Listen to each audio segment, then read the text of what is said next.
welcome everyone to this episode, this historic episode of Beyond the Crucible. I'm Gary Schneeberger, the co-host of the show, and I say it's historic because it is the final episode, episode 6 of 6, in our first ever series on Beyond the Crucible, and that series has been on harnessing resilience. As I've said on every episode prior to this one, the reason that we have focused on resilience and on harnessing resilience is that without resilience, bouncing back, bouncing forward from, getting over, moving beyond your crucibles is a no-go. It's not possible. Resilience is a critical component to overcoming crucible experiences. And that's why we have spent the 5 weeks up until this week talking to guests who've been through crucibles, guests who have researched the science behind how you develop resilience when you're coming through crucibles. And that's why on this episode, we're going to sort of put as I said, a bow on the package. We're going to in the parlance of the show, often we're going to land the plane on the Harnessing Resilience series in this conversation. And doing that with me, I'm doing it with him because he's the host of the show. He's the founder of Crucible Leadership. He is Warwick Fairfax. Warwick, this should be very interesting to talk about all we've learned in the last 5-6 weeks. Absolutely, Gary. Very much looking forward to it. So you may ask yourself, listener, why did we decide to talk about resilience? One of the things I said at the outset, in the video version of the show, is that without resilience, you really don't have a shot at bouncing back from your crucible. It's so critical to moving beyond your crucible that you can't really talk about crucibles without talking about resilience at some point, unless you want to talk about just staying in your crucibles. And one of the things, Warwick, and I think this is true, pretty much every guest we've had on the show, and we've had more than 75 guests so far. Is it fair to say that every guest has a resilience story or a resilience shading to their story as they move beyond their crucible? Yeah, absolutely, Gary. I mean, life is tough, and we've had 70 plus guests with every kind of crucible, from physical to abuse to business failure. And really, we often talk a lot in Crucible Leadership that when you go through a crucible, setback and failure that can be devastating and painful, typically is you have a choice to make. Am I going to just hide under the covers and just give up for the rest of my life, 20, 30, 50 years? Or am I going to choose to persevere and really try to bounce back? And that requires a huge amount of resilience to decide to not give up on life and move forward in any direction. Life is tough, and so without resilience, you probably stay under the covers and you don't make the choice to try to bounce back and move beyond your crucible. Without resilience, you're not moving beyond your crucible at all. You're stuck. Right. And that's, we talk a lot at the start of the show sometimes about the reason why we talk about crucibles. We don't talk about them, I say, so that we can build a virtual campfire and sit around and swap war stories and feel bad. We talk about it to offer hope and healing and helping people understand how individuals have harnessed resilience in their lives, in their crucibles, and also what the science says about it. I think has offered a great perspective, and we'll dig into that in just a bit. The first thing I wanted to do, though, and I haven't shared this with you yet, periodically I like to dig up Noah Webster's first ever dictionary from 1828, because he defines words in ways that they don't always get defined like today, and he defines a lot of words in their biblical context. But this is what he says of resiliency, he calls it, in his 1828 New World Dictionary. It says it's the act of leaping or springing back, or the act of rebounding, Now, I can tell you that he does not mean basketball rebounding, since basketball wasn't invented until 1890 something, and he said this in 1828. But the idea there is that there's something that springs back. There's something that moves forward, that bounces back. There's action. Resilience is an active trait, isn't it? Isn't that one of the things that we heard from guests, that resilience is kind of active? You have to kind of make a decision and move, do something. Yeah, I mean, our podcast is called Beyond the Crucible. How do you bounce back? How do you move beyond it? And if you don't move beyond it, it's really, crushing you in your soul and your spirit. So, yeah, I mean, it's an integral part of moving beyond your crucible is to bounce back. And that will look, as we'll get into with different guests, we did get into with different guests that we spoke to. If it's something like a physical crucible, like one of the guests we'll be chatting to about in a moment, Stacey Copas, who suffered a physical injury, you don't actually always bounce back physically in totality from that, but in terms of your spirit, your attitude to life, what you're going to do with your life, it's often as much just in your soul and your spirit. How do you bounce back from a crushing setback? And you absolutely need resiliency to do that, because it's not easy. No. And I'm impressed, Warwick. That was very good co-host kind of skills that you just flashed there, by sort of setting the table, summing things up, because we are going to talk about the 5 guests that we've talked to. We're going to share some things that they shared, and Stacey Copas was the first one. But where some of this stuff comes from, listener, where you'll be able to revisit some of what we're going to talk about here, is there's a blog that is live now on the Crucible Leadership website. That blog is called, let me find it, Needed Resilience. Oh, sorry, wrong thing. The blog is titled What Resilience Looks Like and How to Build It. That blog is at crucibleleadership.com right now. And you'll be able to read some more about some of the things that we're going to talk about. But what we had as we were coming to, and I wrote that blog because Warwick is way too busy right now readying the release of his book, Crucible Leadership, Embrace Your Trials to Lead a Life of Significance, which is out on October 19th. So I stepped in. I was honored to write the blog about kind of what we've been talking about on the podcast. And one of the things that we did is we surveyed, there's more than 5 hours of content in the first 5 episodes. This is the 6th episode, as I said. In that 5 hours of content, there was all kinds of insightful things said about what it takes to harness resilience. We tried to pull 1 or 2 things from each guest and really shine a spotlight on that, because we think those are the key learnings of what this series has brought to the table. So we will start, as Warwick said, we will start with Stacey Copas. Stacey Copas was our first guest, week 1, and Stacey, you may remember, was injured in a diving accident when she was 12.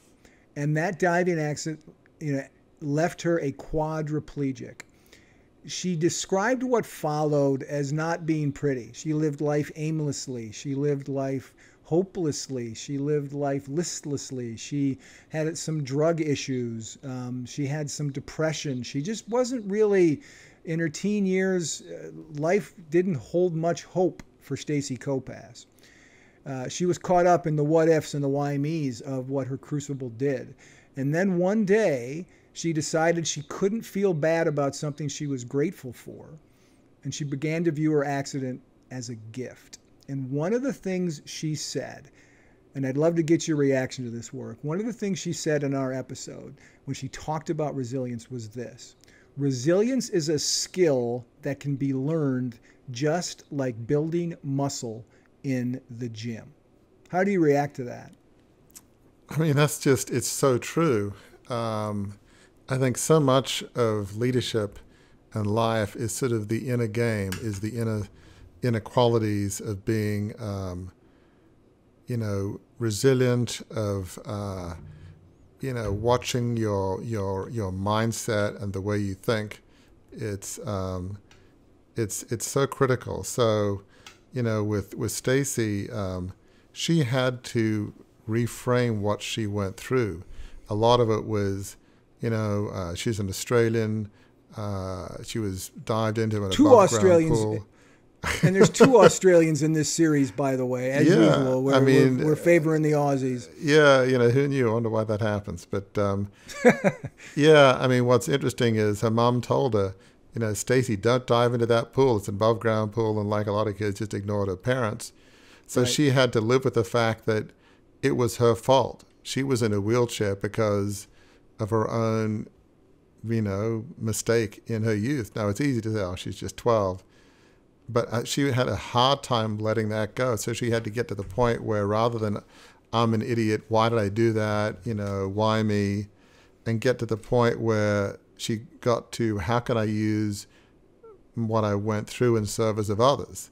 And she now is a resilience coach and author, speaker. But when she said that she viewed what she went through as a gift, I mean, that's an astonishing statement of you being paralyzed, quadriplegic, as a gift. And you might say, I can't, that makes no sense. That's abhorrent, that's wrong. But I think it's a mindset, is this gives her a platform to help others. And so and it's funny, we chatted later with Craig Dowden that we'll get to, and he talked about that whole reframing and why that's so important. But she's such a stunning example of reframing what she went through to help her think of it differently and serve others. And so it's that reframing and that mental gymnastics in the literal sense of that word that has enabled her to be resilient. It's that mindset shift in Stacey that is the key to her resilience, and so that she could stop with the destructive behaviors and move in a new direction. It's just astonishing what she's done and how she views what she's doing now and the change. And it's interesting. There's something else that she said that dovetails or is sort of an on-ramp into this part of what she said, because when she said her accident and the injury that came with it was a gift, she's not talking about being paralyzed was a gift. She's not saying that. And we've had other guests who've talked about those things, about how their physical disabilities, what they've gone through, their physical ailments, accidents, traumas, and tragedies, they've talked about them as gifts. They're not talking about the physical ramifications. What Stacey said, it wasn't because the accident left her paralyzed that led her to view it as a gift.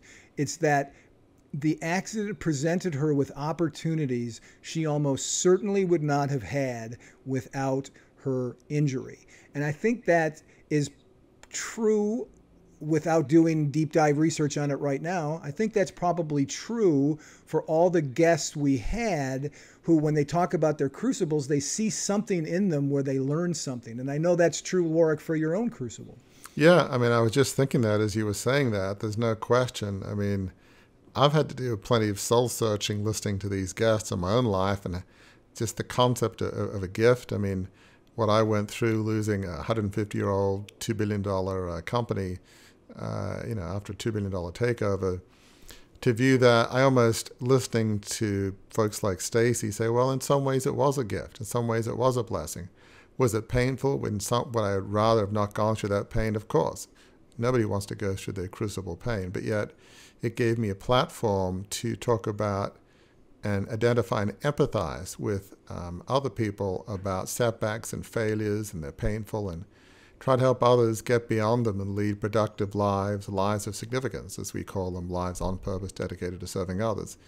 Well, what I do now in my book that comes out in October, none of that would have happened without the pain of the crucible. So amidst the pain, there was a blessing and a gift there, which, I don't know, before this series, would I've quite used those words? I don't know, but it's making me think a lot about it now.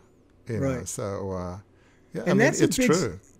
And that's a big statement to make about the series that we're concluding here.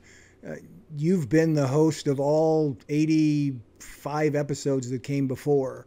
And for you to say that listening to the guests and the concentration of having guests talking about resilience and harnessing resilience led to you changing the way you deal with your own crucible, or how you think about your own crucible. I mean, you're the founder of Crucible Leadership, so that's a pretty good endorsement of the series as a whole, I think. Yeah, and I think one of the other things it says is, we all want to be lifelong learners. I might have had some inklings. Yeah, some good came out of the takeover.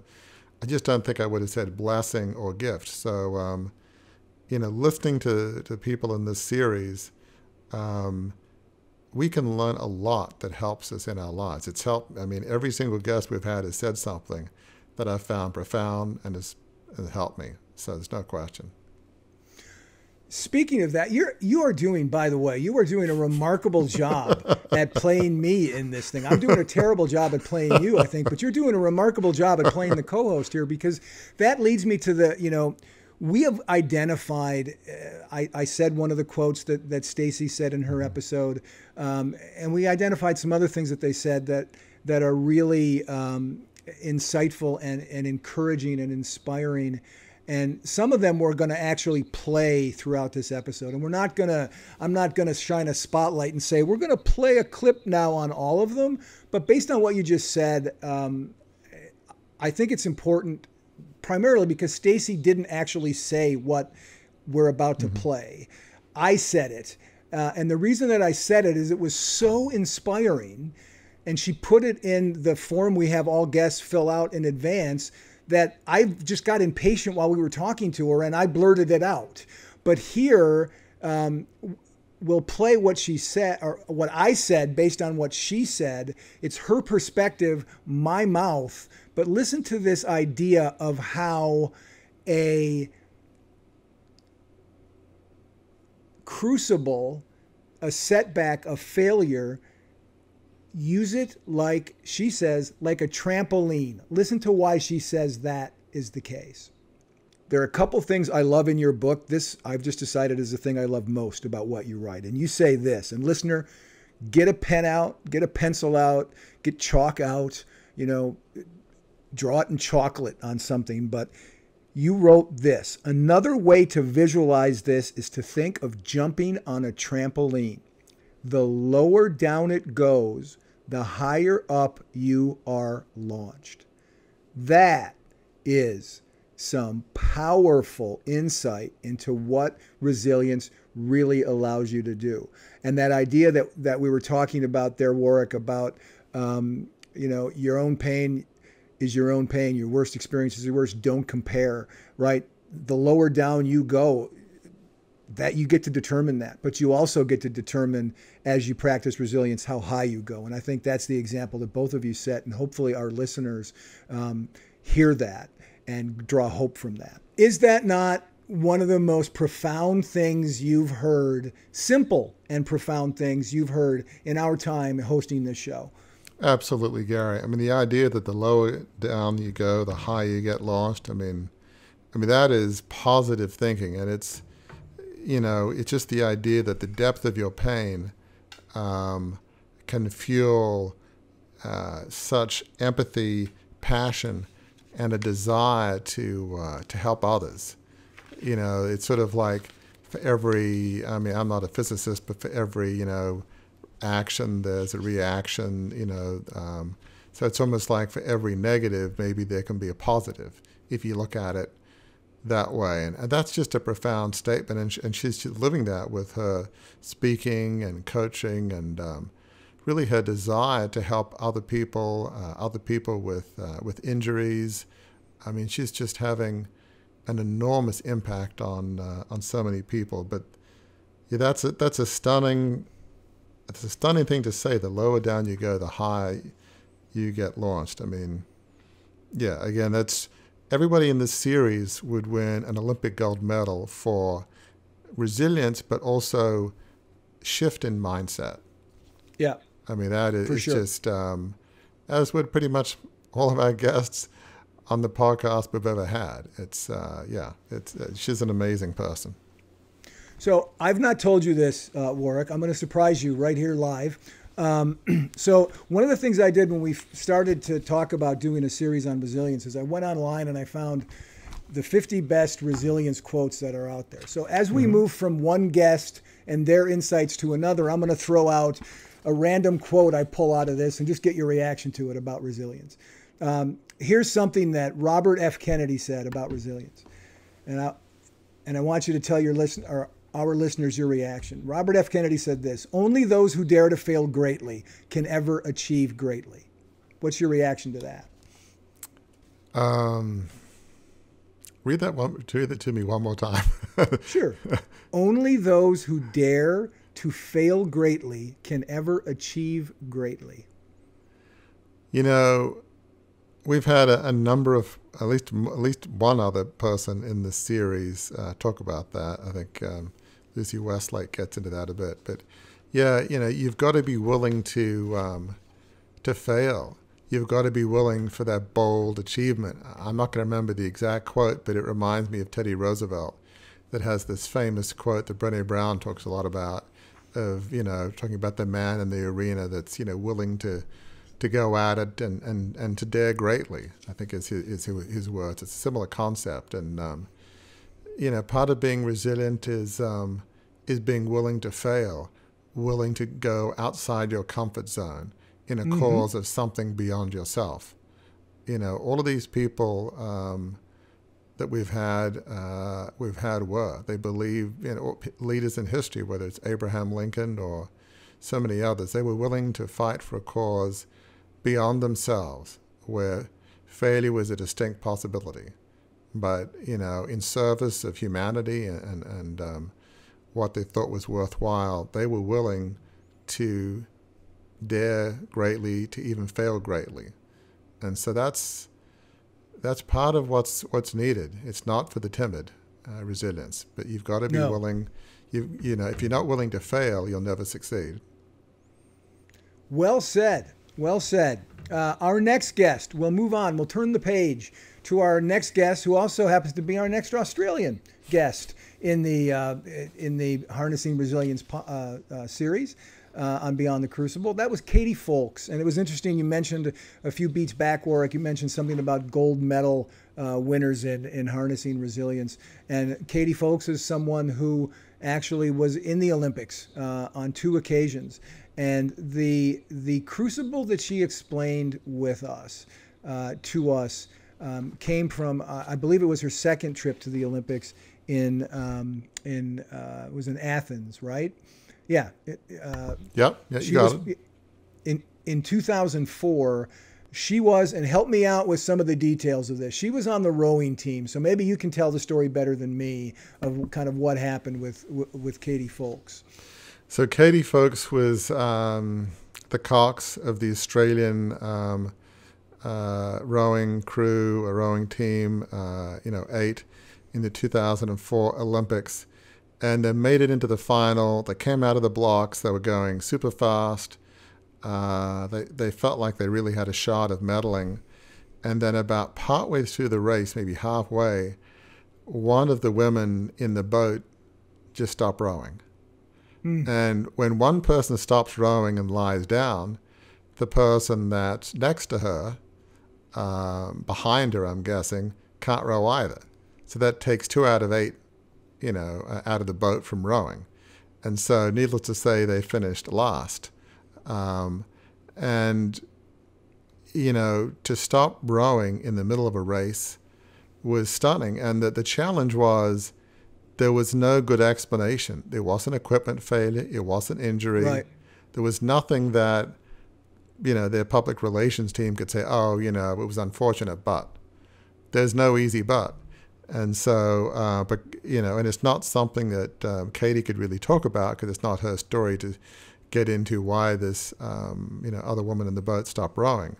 So, and it's important to say, let me stop here just for a second. It's important to say before you go on to say that the crucible for her wasn't losing the race, right? That's fair to say. The crucible, sure. What she went through, the difficult thing that she went through was not that they didn't win Olympic gold. What was the crucible was what?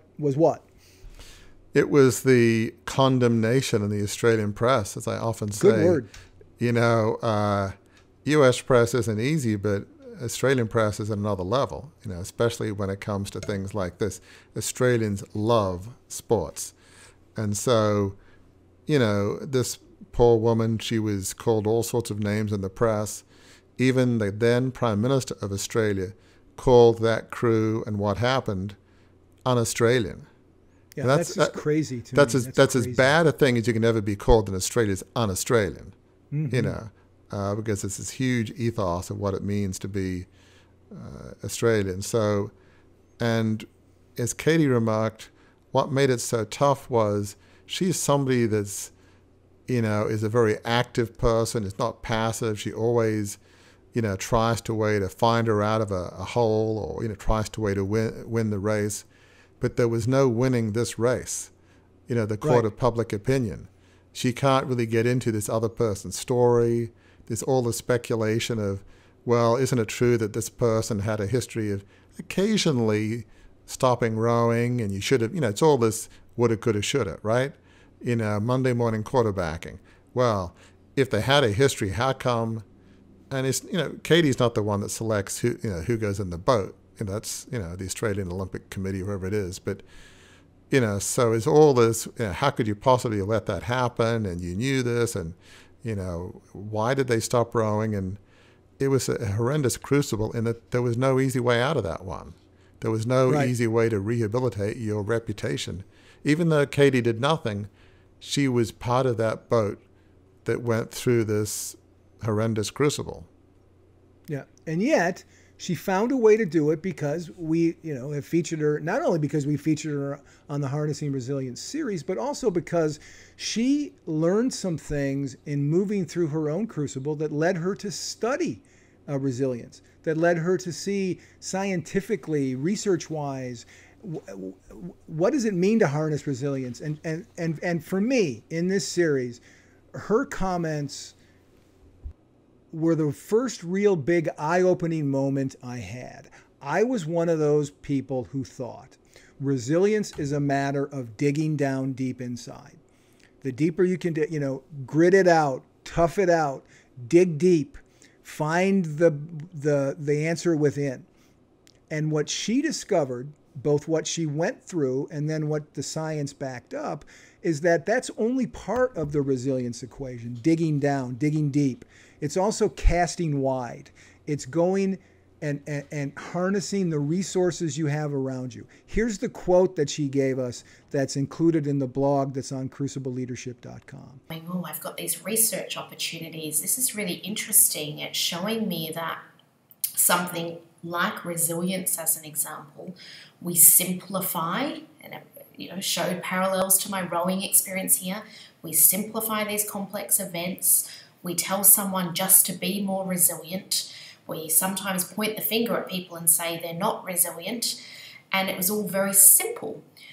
And as I started doing this research and thinking about my own experiences when I'm resilient to some things, not to others, resilient at some times, not at other times, I was fortunate enough to work with a gentleman called Dr. Michael Kavanagh at Sydney Uni, who had this new definition of resilience, which is really exploring what is in our, and I'm going to use dorky language for a second, what's in our surrounding systems, what's around us that helps us be resilient. And so the research is showing that if you have access to the resources you need to meet the challenge you're facing, you'll be more resilient. It's kind of obvious, right? That blew me away. What was your reaction when you heard her say that? Yeah, I think that's probably a learning for her as she went through this is, would it have been helpful to have people, whether it's counseling or, other resources that would have helped her.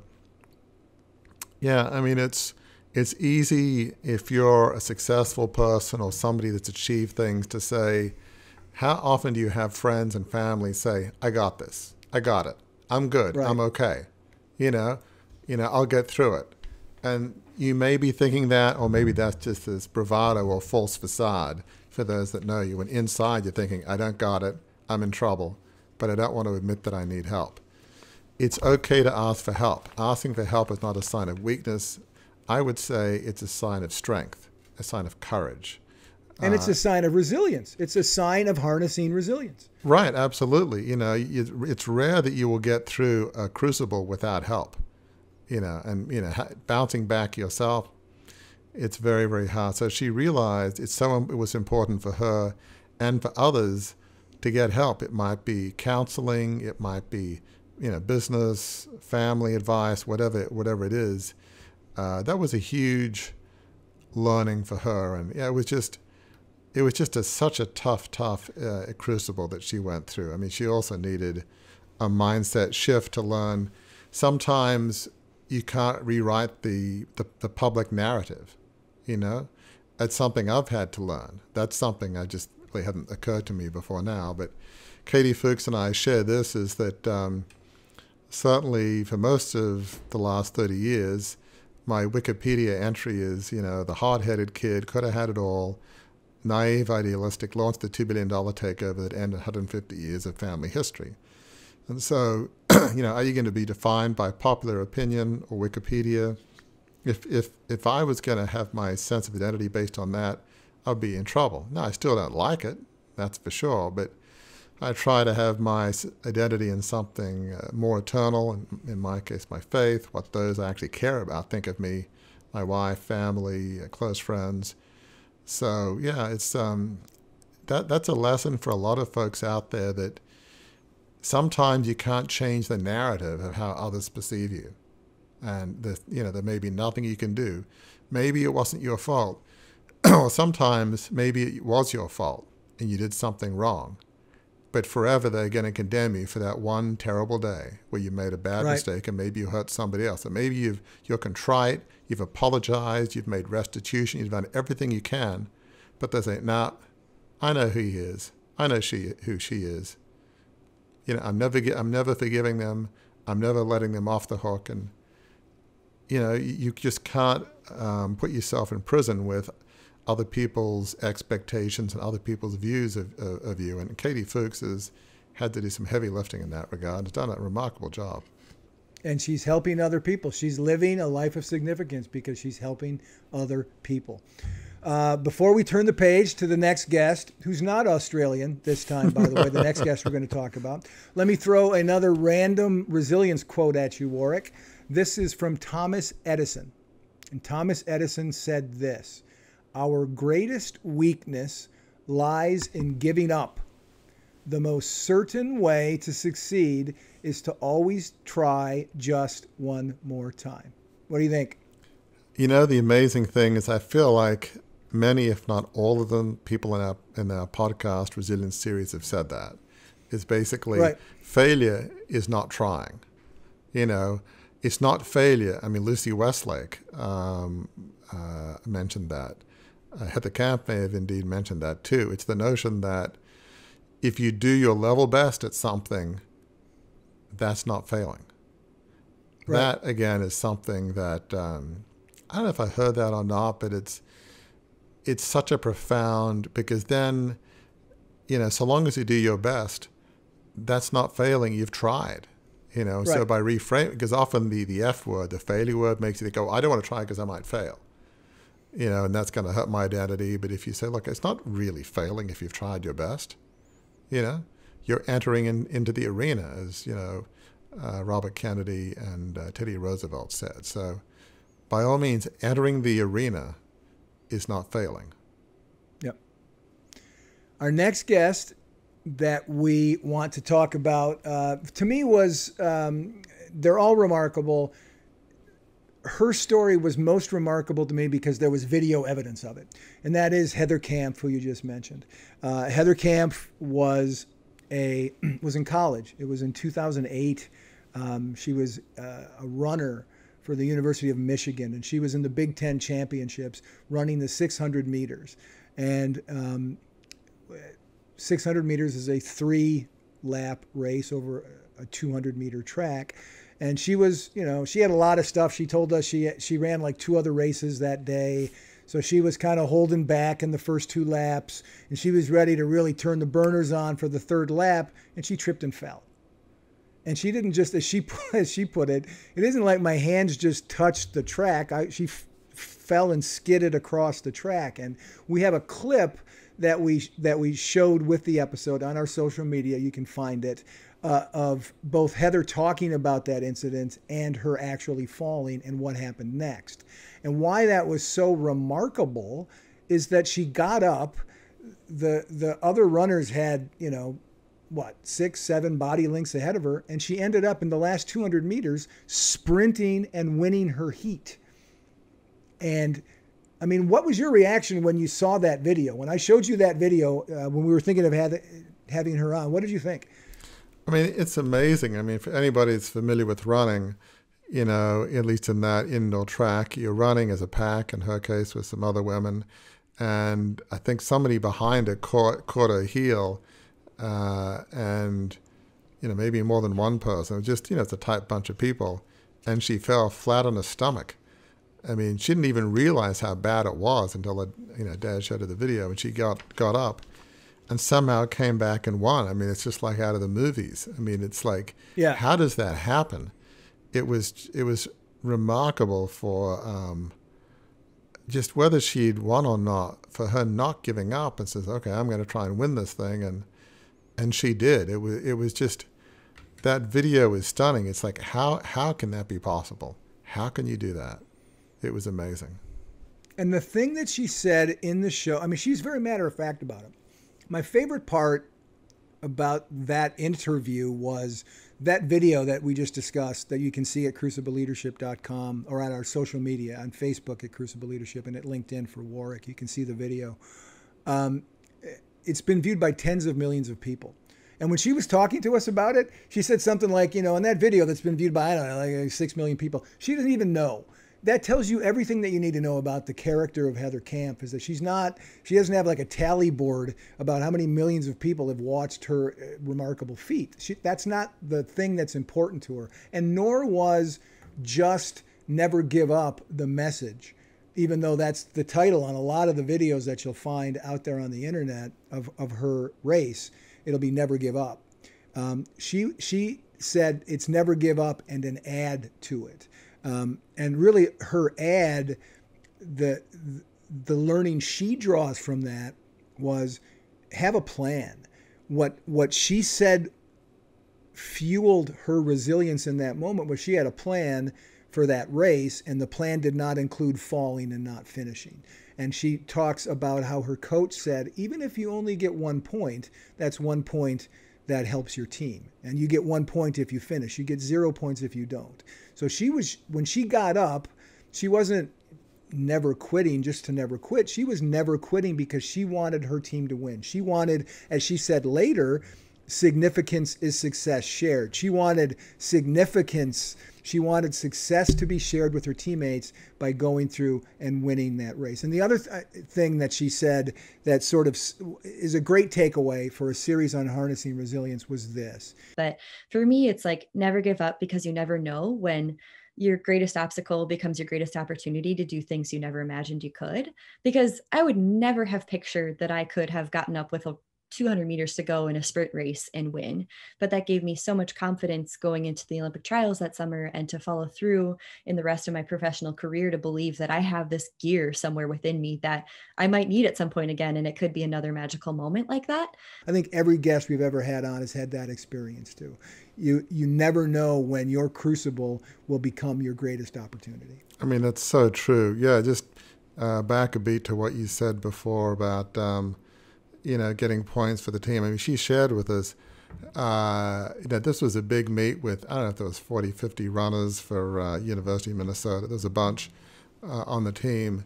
And if she hadn't finished, and they had a great team, University of Minnesota, I think they would have maybe tied or maybe even lost the meet. But because she won that heat and ultimately, came second in the overall standings, that meant her team won. So the bottom line is, if she'd stayed flat on her stomach, they either would have lost or tied. Because she got up and finished, and did as well as she did, her team won. So it was really as much about the team as about her. So that's tremendous sort of team spirit and thinking of others. But yet, your question about just the comment about your greatest obstacle will become your greatest opportunity, and that was another way I think she had of looking at that race. I mean, that is just stunning. Again, I think of my own life and the whole takeover. The greatest obstacle become your greatest opportunity. I mean, I've chat to people today, yesterday, and when I talk about losing $2 billion, which is a lot of money, even in the U.S., and I'm willing to be vulnerable about it, which I am, because it's, I want to help people and it's vulnerability for a purpose. And I'm willing to be open about it and say, yep, I screwed up and made some big mistakes. People tend not to talk about failure, business failure in particular, and they don't tend to do it in an open, vulnerable way. So that's my specific way of how my greatest obstacle has become my greatest opportunity. It's not like a speech or a message I was looking to have, Right. But whether you think it's God or some sovereign power somewhere, I guess that was the path that's been laid out, and if that can help people, then I'm happy to do it. But I wouldn't have had that opportunity without that obstacle. So yeah, I wholeheartedly agree with Heather's viewpoint. It's profound. And it is, you can almost mash up her comment here with Stacey Copas's first comment that we talked about. And you could say, you never know when your greatest obstacle will become your greatest opportunity and your greatest gift. You can mash those things up because it's again, to your point, very, very astutely made. It's a mindset shift. It's the mindset shift to what was, I think, remarkable about what Heather did in that race was that her mindset shift happened in an instant. A lot of times it takes days, weeks, months, years, decades to get over beyond our crucibles. It took her a few seconds to get over that one crucible, and there's video evidence of it, and I think that's what makes it so evocative. All right, here's my random quote that I'm going to throw at you before we move on to our next person. You're going to love this one, Warwick, because I know you're a big fan of this person. Winston Churchill said this: if you're going through hell, keep going. What do you think of that?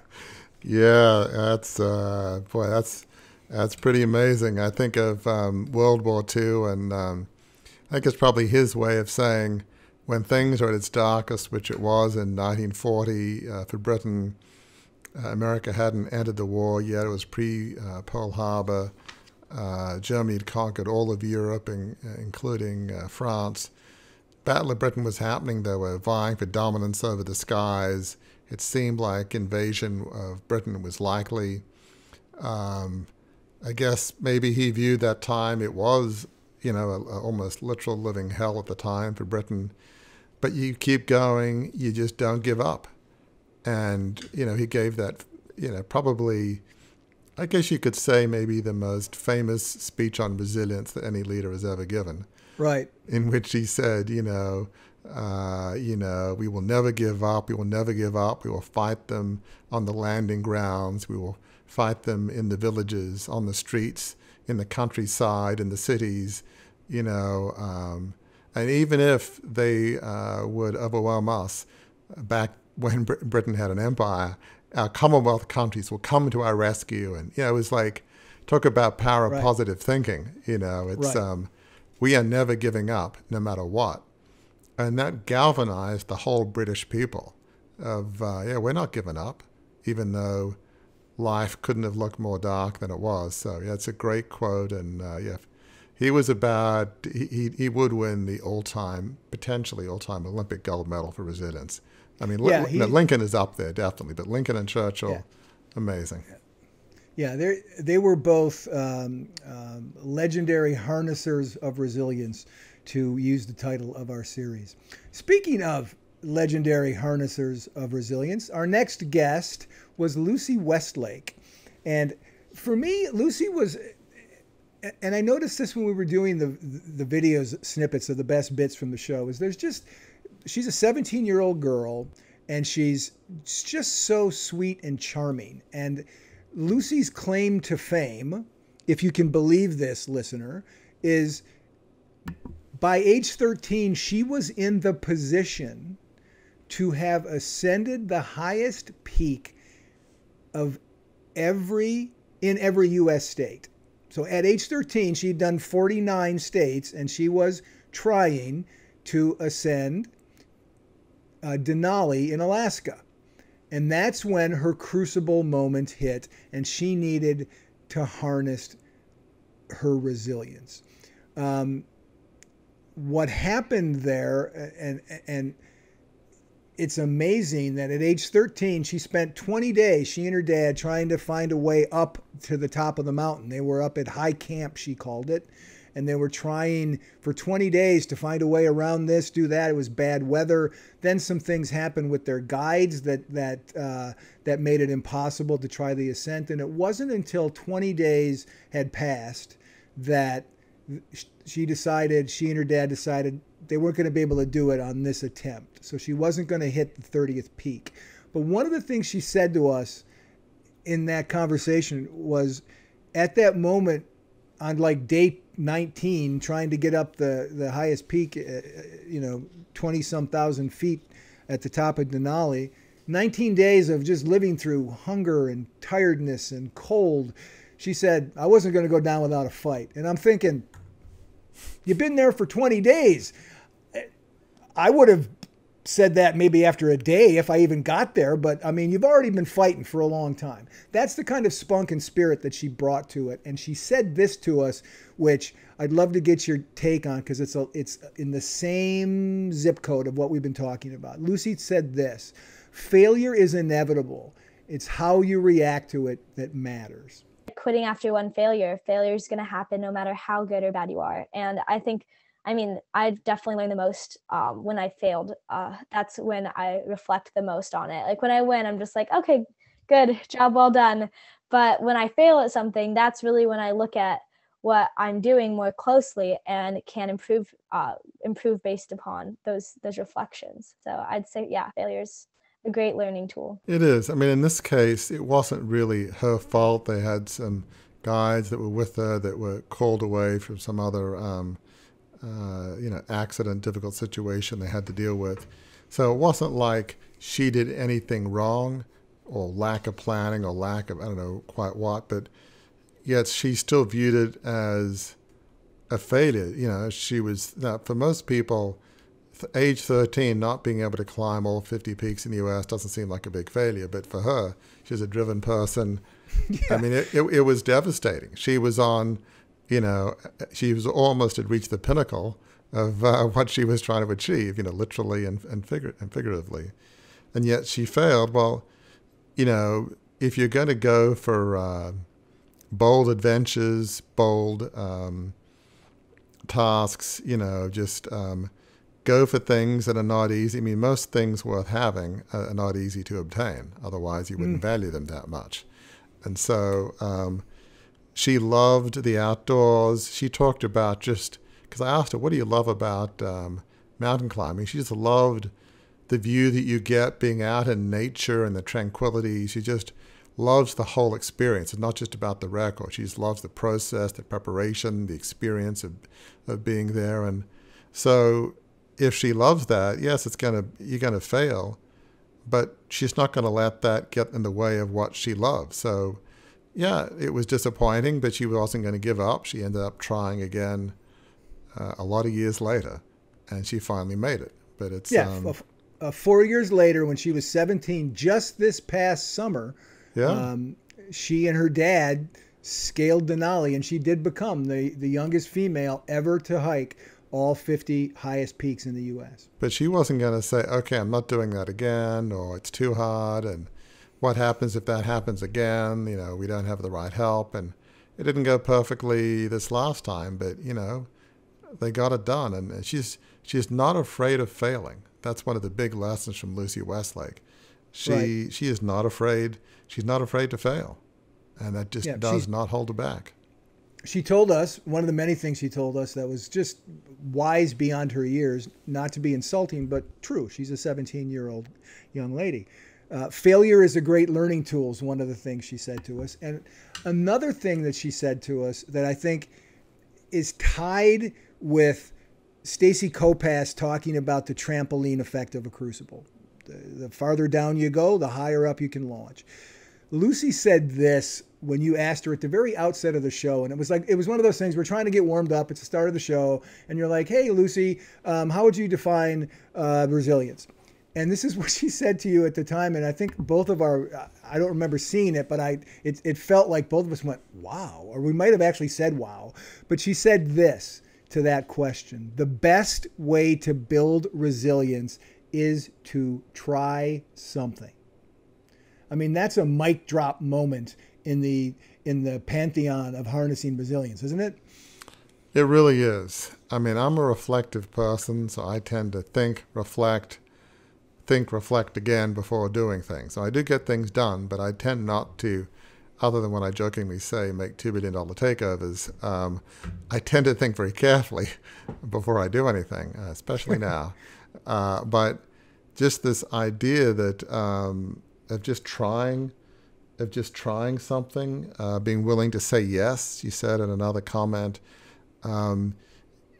People who succeed, as we keep saying in this series on resilience, they're willing to fail, and being willing to fail means you've got to try things. I mean, I think of, Thomas Edison, who we mentioned. He tried like 1,000 different filaments before he found, I don't know, it was like cotton with, I don't know what, some substance on it for the filament for the light bulb. Well, that was probably 999 failures before he reached success. Okay, but we wouldn't have the light bulb if he tried 100 filaments and said, like, I'm giving up. This is all too hard. Forget about it. He did not, like Lucy, he did not give up without a fight. Indeed. I've got one more quote before we move on to our next guest. Here's this quote. Great leaders keep going. They never give up. Their crucible experiences are never the end of their stories. They learn from and leverage them as opportunities to write a new chapter of their stories. Oh, wait, I didn't say who said that. Who said that is Warwick Fairfax, author of Crucible Leadership, Embrace Your Trials to Lead a Life of Significance. That's so important, right? I say that not jokingly. I say that you wrote an entire chapter about the importance of resilience and perseverance. So clearly this is something that you've been thinking on for quite some time. Yeah. I mean, it's one of my highest values. It's funny. In the book, I write about a lot of things I'm really poor at. Perseverance or resilience.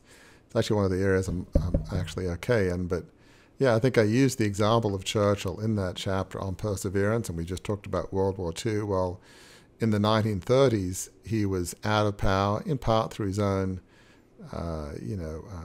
injudicious political statements and actions that angered his own party.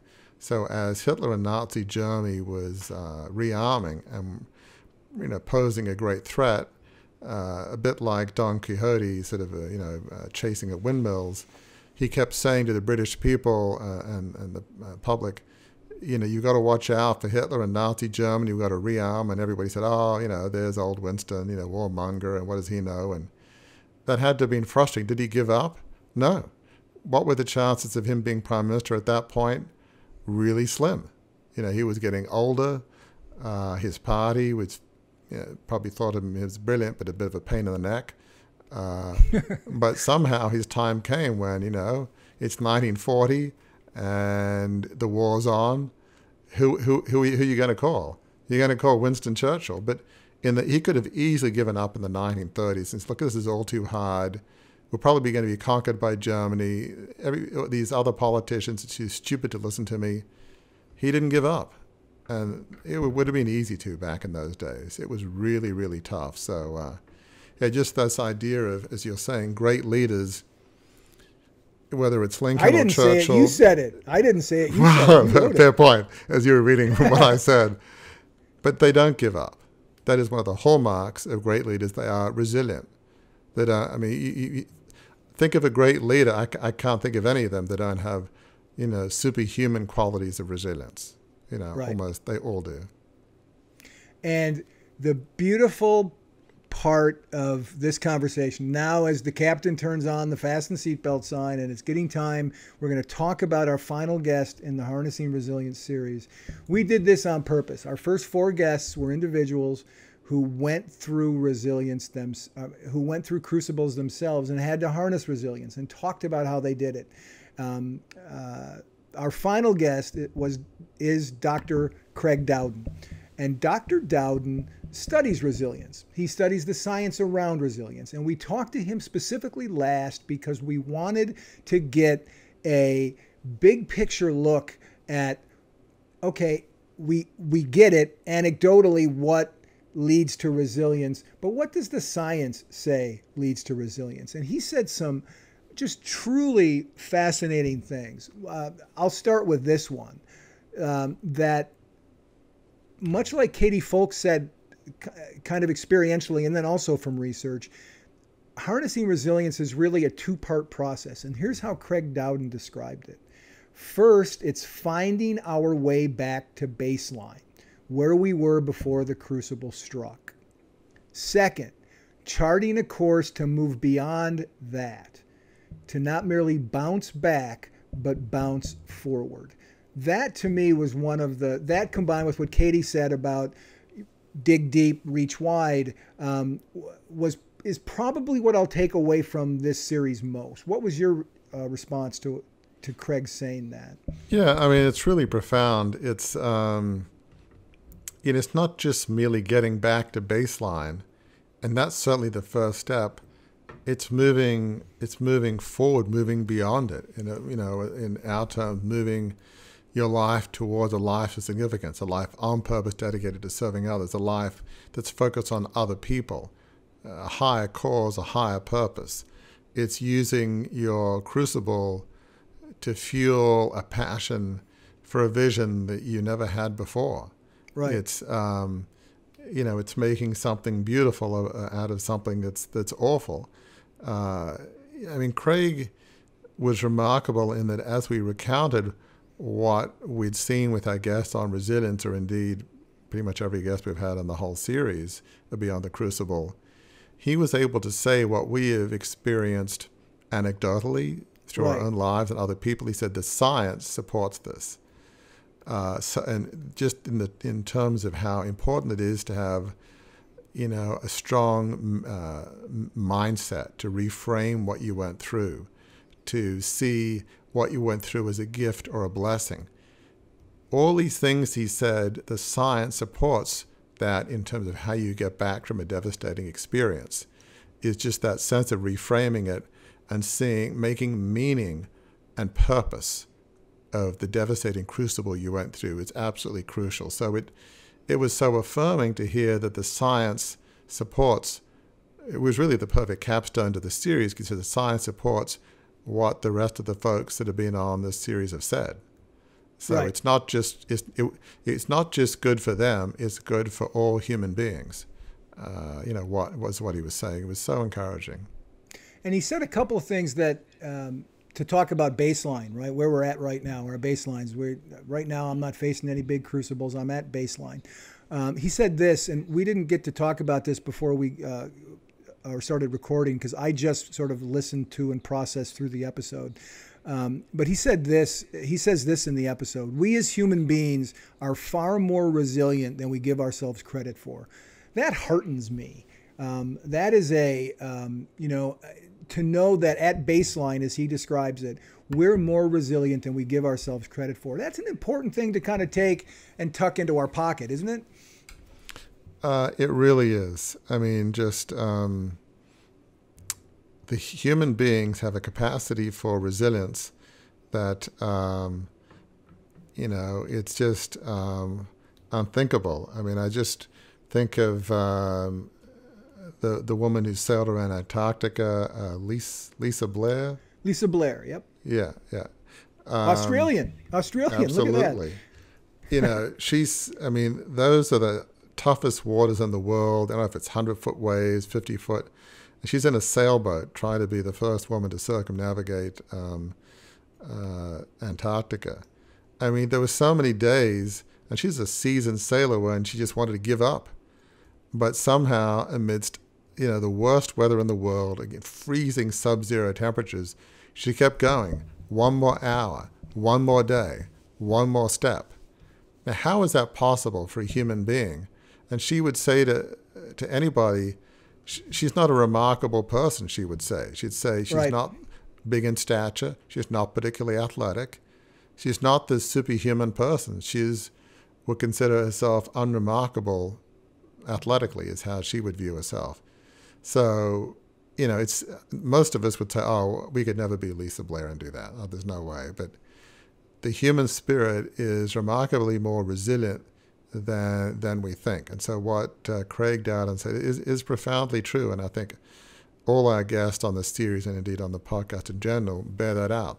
They've accomplished things. If you said to them before, do you think this was possible? They'd say, I'm not sure. I don't think so.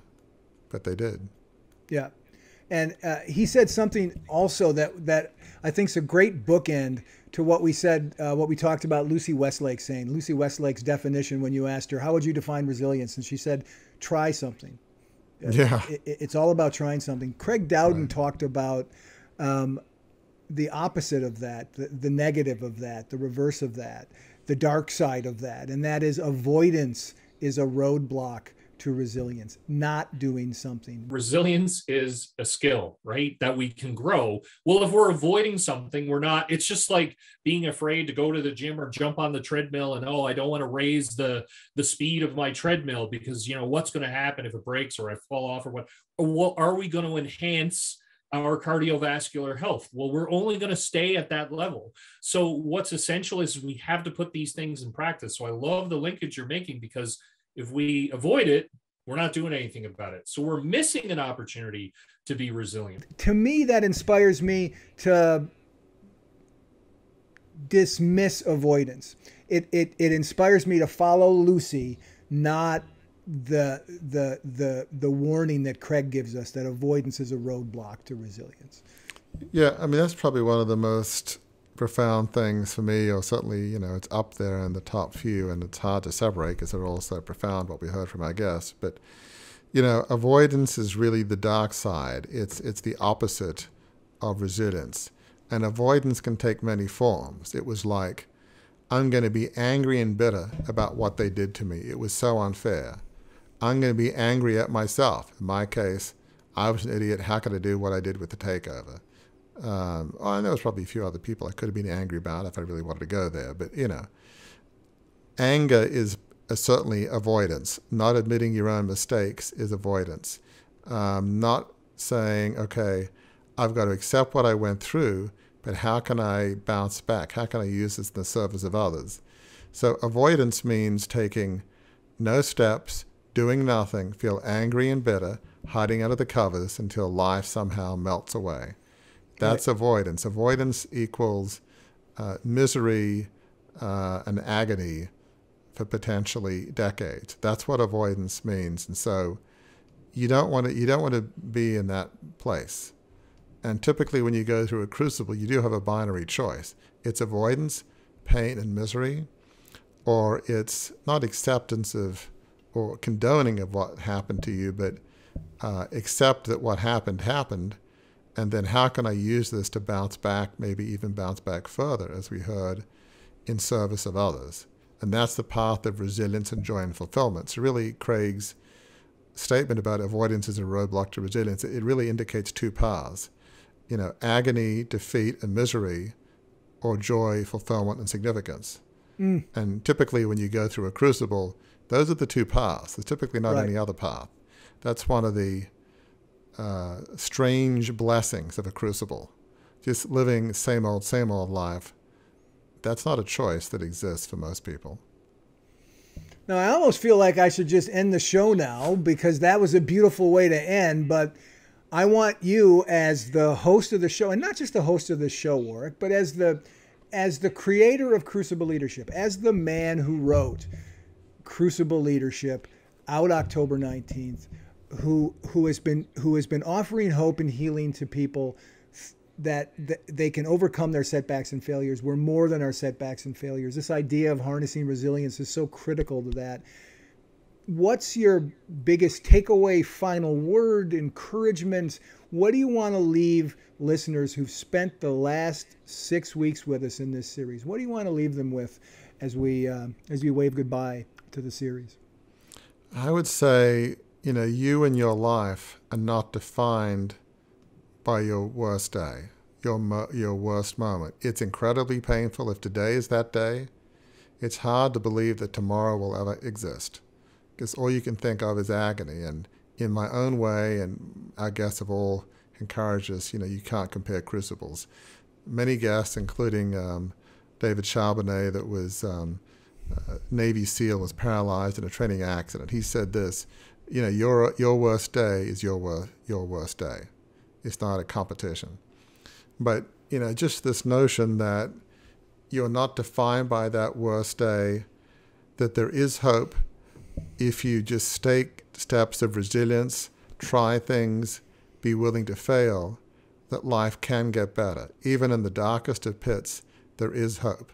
And all of these guests bounce back from extremely difficult crucibles, as have all our guests on the podcast. So even in the darkest of times, remember there is hope. And the key is resilience and being willing to fail and being willing to take one positive step. Yes, get help, dig deep, but you know, don't avoid what happened. Lean in and be willing to take one positive step forward, because one positive step forward leads to another, and eventually it can lead to a life of significance if you're willing to take that first step forward out of, you know, from your crucible. That, listener, is a mic drop moment. It wasn't actually a mic. It was the case for my earbuds, because my mic is more expensive. But that is the end of our series, Harnessing Resilience. Thank you for spending the last 6 weeks in this focused study of something that's so critical to coming not just back from our crucibles, but moving beyond our crucibles. Not just coming back to baseline, but setting course for that life of significance that Warwick talks about. So until the next time when we're together, remember, your crucible experience is painful, but it's not the end of your story. In fact, it can be the beginning, often is the beginning of a brand new story that can be the best story of your life, because it leads, as Warwick said, to a life of significance.